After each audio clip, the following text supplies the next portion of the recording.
l'examen du baccalauréat. Vous organisez un examen et vous ne faites même pas 50%. Mais moi, je dirais que c'est un échec total. On a échoué. Toi, tu es absolument incompétent dans le domaine. Tu le sais très bien, tu le sais pertinemment. Tu vas partir prendre la craie pour vouloir enseigner les enfants.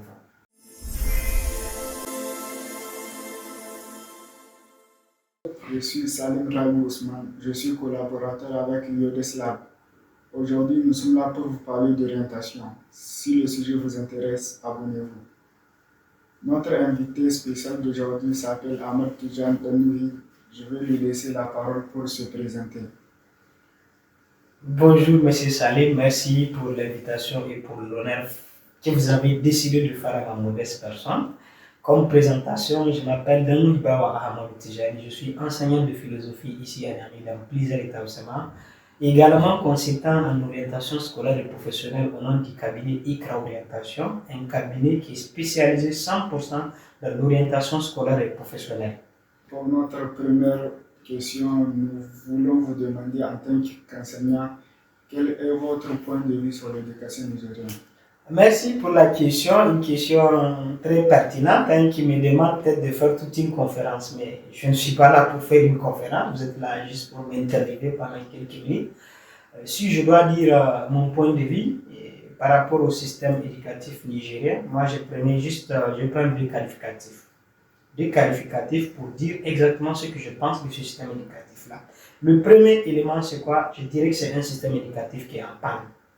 C'est un système éducatif qui est en panne. Je vais me justifier sur cet aspect-là. Le deuxième élément, c'est un système éducatif qui n'évolue pas comme il le faut de façon contextuelle.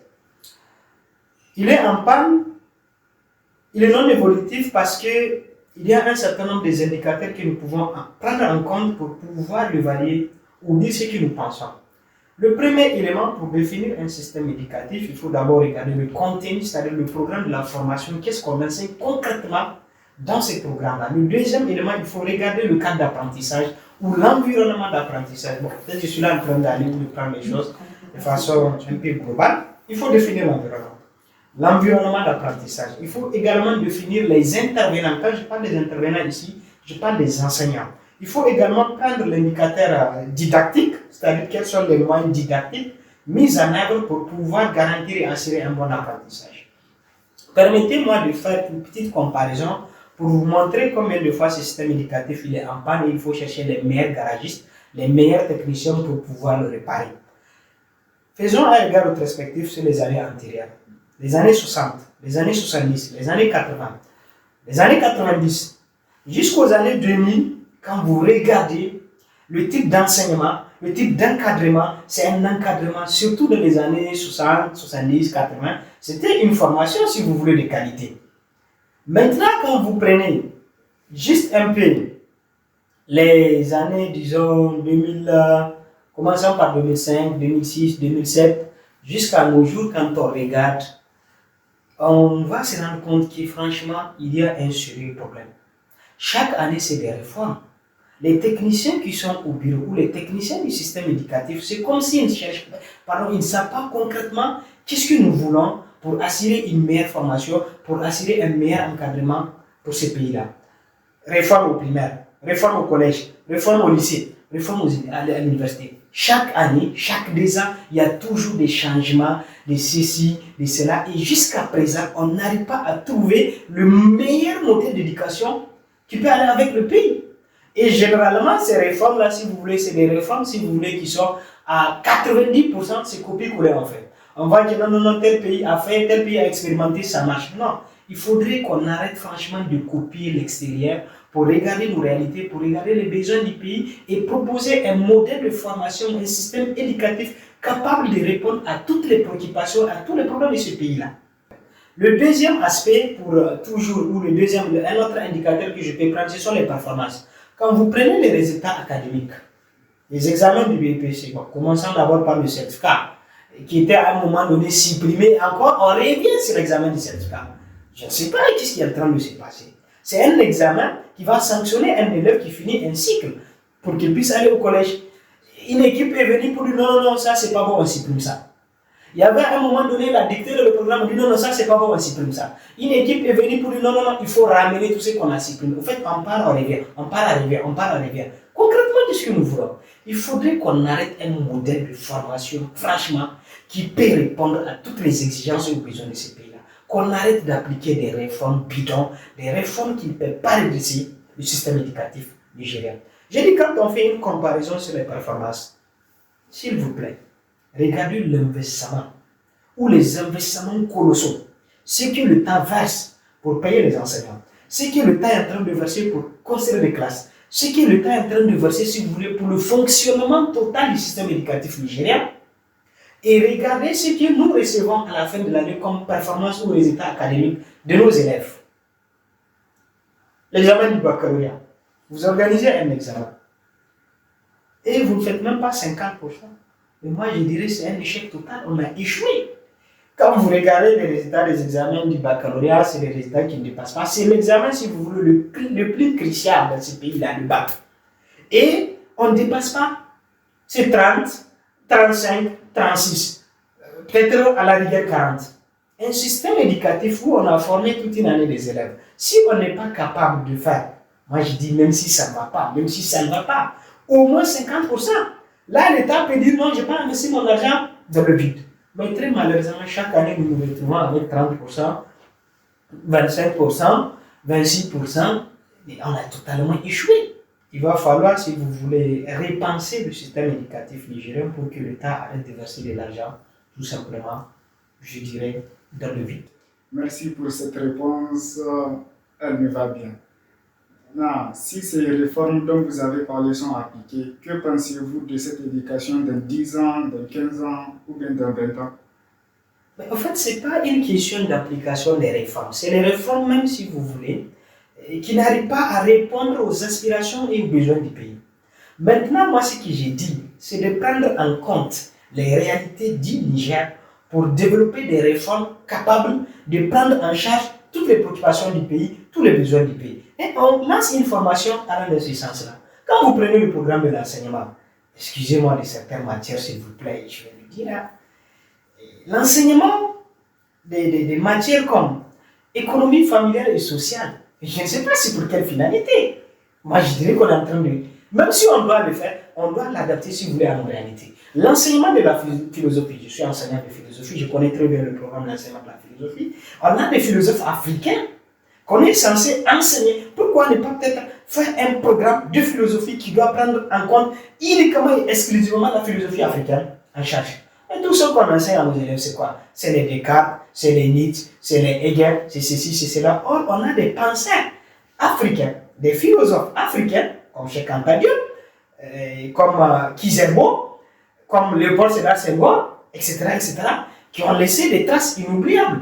Et la philosophie qu'on doit enseigner à l'école, je dirais, doit prendre en compte les réalités de notre continent. Le programme de SVT biologie, il faudrait l'adapter, si vous voulez, au contexte nigérien. Que ce soit à l'école primaire, que ce soit au collège, il faudrait regarder tout ce qui peut refléter ou apporter un plus pour ces pays-là. Et on adapte le programme, si vous voulez, aux réalités. Donc, ce n'est pas l'application des réformes, c'est les réformes actuelles, si vous voulez, bien qu'ils soient en train de fournir des efforts, ça, il faudrait le reconnaître avec la nouvelle équipe. Franchement, on a tendance à aller vers un changement positif. Merci beaucoup pour cette réponse. Elle m'a donné une nouvelle vue sur le sujet éducatif au Niger. Maintenant, j'aimerais vous demander, pour les élèves ayant réussi le bac, quels conseils pourriez-vous leur donner pour choisir les filières adaptées? Ok, là aussi vous soulevez une des défaillances du système éducatif nigérien. Quel conseil doit-on donner à un bachelier qui vient de valider son examen du baccalauréat? Très malheureusement, au Niger, on n'a pas un cadre d'orientation scolaire et professionnelle efficace, disponible pour pouvoir accompagner les élèves. Je suis consultant en orientation scolaire et professionnelle. Cette année, je vous dis, on n'a pas fini encore d'orienter. Banalement, j'ai reçu une trentaine de bacheliers et même des parents qui me contactent pour dire, voilà, mon enfant a le bac et il ne sait pas quoi faire. Souvent pour les provoquer ou pour, je ne sais pas, les attaquer autrement, je dis, mais pourquoi vous avez inscrit votre enfant à l'école jusqu'à faire les examens du baccalauréat? Il faut jeter le baccalauréat de la poubelle. Et point final. Comment est-ce que vous allez... Et ce qui m'énerve, ce qui me met mal à l'aise, c'est de trouver des familles lettrées. Quand je parle de familles lettrées, c'est des familles qui ont été à l'école. Le papa travaille, il est ingénieur en ceci, la maman travaille, elle est ingénieure en pathétique ou docteur en ceci. C'est eux-mêmes qui m'appellent. Alors, monsieur Tijani, mon enfant a le bac. Je dis, ok, quel est votre plan d'orientation post-bac pour votre enfant? Il me dit, je ne sais pas. Comment un ingénieur va me dire qu'il ne sait pas? Et on demande à l'enfant, lui-même, il ne sait pas quoi faire. Ça, c'est un sérieux problème. Les parents ont investi pourquoi? L'État a investi pourquoi? À la fin, si on ne sait pas ce qu'on doit faire, mais s'il vous plaît, ça c'est une véritable perte. Et c'est une catastrophe totale. Le cadre d'orientation manque dans ce pays. Il y a quelques structures privées qui font le travail de façon sérieuse, de façon efficace. Et ce n'est pas pour jeter des fleurs, si vous voulez, au cabinet, c'est ce que nous faisons. Nous, on a des outils techniques qu'on utilise pour comprendre de façon claire et précise quel est le domaine de définition de la personne. Et quels sont les métiers dans lesquels tu peux t'épanouir convenablement correctement. C'est un test ou c'est des tests que nous faisons qui peuvent vous permettre de dégager ou de détecter vos centres d'intérêt, tout ce que vous avez comme capacité, tout ce que vous avez comme, en fait, les tests de QI, tests de QE, tests de motivation professionnelle ou tests de personnalité. Ça, c'est des éléments que nous utilisons pour comprendre de façon claire et précise ce qui peut aller avec un jeune bachelier qui vient de cocher son bac. Ça, c'est pour vous dire quoi? Il y a un problème. Les pays qui sont développés aujourd'hui, quand vous partez, dans chaque école, il y a un conseiller en orientation qui est là. Et c'est à partir du collège, souvent même à partir du primaire. On essaie de détecter le potentiel ou les potentialités qui existent chez l'enfant. Avant de finir le cycle, on sait déjà là où il doit aller. Mais très malheureusement, je vous dis, on n'a pas ces dispositifs-là. Il y a quelques structures qui sont là, étatiques. On parle du service d'orientation, mais ils ne font pas l'orientation au sens propre de l'orientation telle qu'elle est censée être faite. Non. On vient, on regarde tes bulletins, on regarde si on t'envoie dans une école. Ce n'est pas ça l'orientation. L'orientation doit prendre en compte trois paramètres. D'abord, toi, l'individu. Quel est ton domaine de définition? Qui tu es et quels sont les filières ou les métiers qui riment avec ta personnalité? Ça, c'est toi. Deuxième élément, il faut prendre en compte le besoin du pays. Le Niger a besoin de quoi? Des sociologues, des anthropologues, des ingénieurs, des chimistes, des infographistes, des photographes. Il faut regarder ça. Et le troisième élément indispensable à regarder, la rentabilité de la chose. Il faut regarder ça. C'est disponible, tu pars, tu fais, c'est rentable, tu pars, tu fais. Rentable pour toi, pour ta famille ou pour ton pays. Et en ce temps-là, on peut aller vers la formation. Très malheureusement, je dis ce qui se passe dans les institutions qui ont des services d'orientation. On ne te regarde pas toi qui tu es, quels sont tes centres d'intérêt. Non, on regarde juste ta moyenne. Ça, ce sont tes performances. On dit non, tu vas dans telle école, tu vas dans telle école. Et si je ne suis pas fait pour réussir de l'enseignement professionnel ou de l'enseignement technique, et vous m'avez orienté, vous dites que vous avez fait une orientation. L'orientation, si vous voulez, elle prend en charge l'intégralité des éléments indispensables pour la réussir.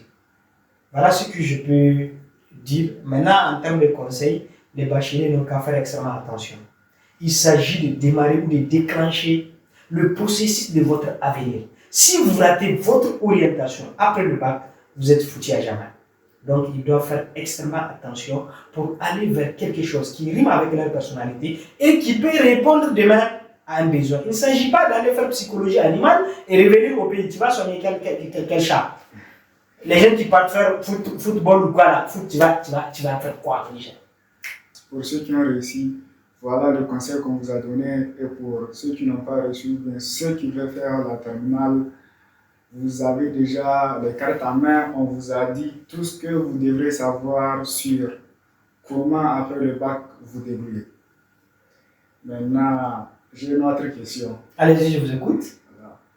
Maintenant, en tant que consultant en orientation et professeur, oui.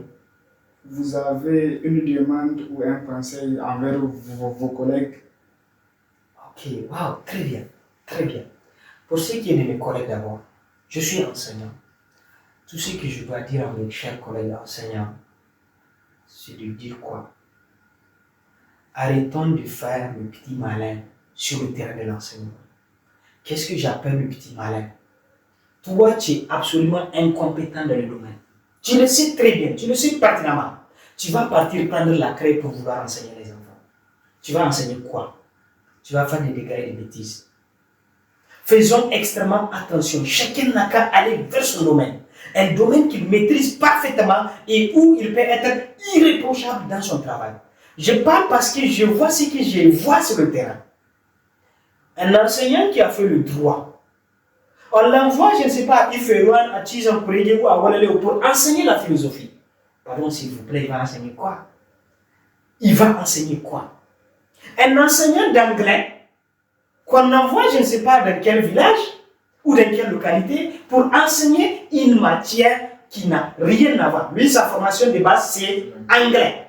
On l'envoie pour enseigner autre chose que l'anglais. Il va aller faire des dégâts. Chacun n'a qu'à rester dans son domaine de compétences et d'expertise et faire le travail, s'il vous plaît, au nom du fils de. Si tu n'es pas intéressé, si c'est par contrainte, tu t'es retrouvé dans l'enseignement, pardon, il faut quitter. Tu aimes la chose, tu peux très bien réussir la chose. Deuxième conseil pour mes chers collègues, l'enseignant, c'est celui-là qui doit être une bibliothèque. Quand je dis une bibliothèque, c'est pour dire quoi? Lançons-nous de la recherche de façon permanente. Il y a des enseignants qui ne lisent pas.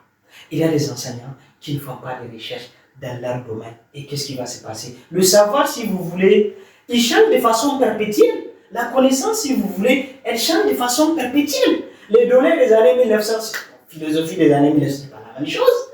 Il faut aller vers la documentation, il faut aller vers Internet, il faut aller. Aujourd'hui, on a tous les outils nécessaires pour devenir un enseignant irréprochable, incontournable, hyper compétent.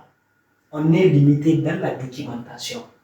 Donc, j'invite mes chers amis, collègues enseignants, de s'aventurer à 100% de la recherche du savoir pour vraiment approfondir et se perfectionner dans leur domaine. Je sais de quoi je parle si j'insiste sur ces deux aspects-là. Maintenant, quel conseil pourrez-vous donner aux parents et aux élèves?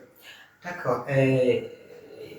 Par rapport à votre dernière question, mon cher Salim, les conseils que je peux donner aux élèves, premièrement, franchement, c'est le travail. Le travail, la discipline. Au fait, il n'y a pas mille chemins. Nous sommes dans un monde qui est compétitif. C'est la compétition, c'est l'excellence. Les élèves n'ont qu'à se mettre tout simplement au travail et arrêter de se lancer, de s'aventurer dans des activités qui ne vont absolument rien les apporter dans le cadre de leur formation. Je parle de quoi? TikTok, Facebook, je ne sais pas, Play Store, quoi. C'est des activités inutiles qui, en fait, ils vont faire 4 heures, 5 heures en train de faire Facebook ou de faire TikTok. Mais si tu prends les 5 heures, 4 heures là, tu pars sur YouTube, tu cherches un chapitre de l'homme, peut-être les passions ou conscience, mais tu auras assez d'informations. Tu vas sortir avec un plus. Ça, je dis bien toute la jeunesse nigérienne. Je parle plus précisément de la jeunesse scolarisée. Chacun n'a qu'à se mettre au travail. Il n'y a pas mille chemins. C'est le travail qui peut nous permettre de devenir indépendants. C'est le travail qui peut nous permettre aujourd'hui d'avoir, si vous voulez, tout ce dont on aura besoin comme considération de la société. Pour les parents, premier élément, ils doivent contrôler et faire un suivi régulier de leurs enfants. Le contrôle parental, il est indispensable. Excusez-moi, mais les parents, ils ont démissionné, s'il vous plaît, de le contrôle des enfants. Tu as inscrit ton enfant à l'école, il va faire 1 an, 2 ans, 3 ans, tu n'as jamais mis pied à l'école pour te renseigner sur les performances de l'enfant. Il t'amène les bulletins, il a 9, il a 10, bon voilà. En fait, les parents, ils ne sont pas, excusez-moi, ils ne sont pas totalement impliqués. Il y en a qui le font, mais s'il faut faire une évaluation, je vous assure, ce n'est pas grand-chose. Sur 10 appels, vous allez trouver franchement 3 ou 4 parents qui font le suivi régulier de leurs enfants. Il faudrait qu'il y ait un suivi parce que la formation d'un enfant, c'est le corps, c'est les parents et c'est l'apprenant lui-même. Il faudrait mobiliser les 3 dimensions-là pour faire en sorte qu'un enfant puisse réussir. S'il y a un des éléments qui manque, ça ne marchera pas. On a besoin de leur participation dans le contrôle, dans le suivi de leurs enfants. Le deuxième conseil pour les parents, c'est le soutien. Quand je parle de soutien, c'est le soutien dans toutes les dimensions. soutien financier, si on a la capacité financière de soutenir l'enfant. Soutenez vos enfants, investissez dans l'éducation. Soutien moral, il faut les soutenir moralement. Soutien matériel, au fait, tout ce qu'ils peuvent leur donner comme soutien, franchement, il faudrait le faire. Et ils vont voir la magie, ils vont voir des résultats extraordinaires. Merci beaucoup, c'était une séance enrichissante pour moi et pour nos chers visionnaires. Merci beaucoup, monsieur, et bon courage. On se reverra une prochaine fois. Ok, salut. Merci beaucoup pour l'invitation. Merci pour la considération et je reste entièrement disponible sur des questions qui cadrent franchement avec l'école, avec l'éducation, avec la formation. Au besoin, vous pouvez me contacter à tout moment. Merci beaucoup. Merci beaucoup.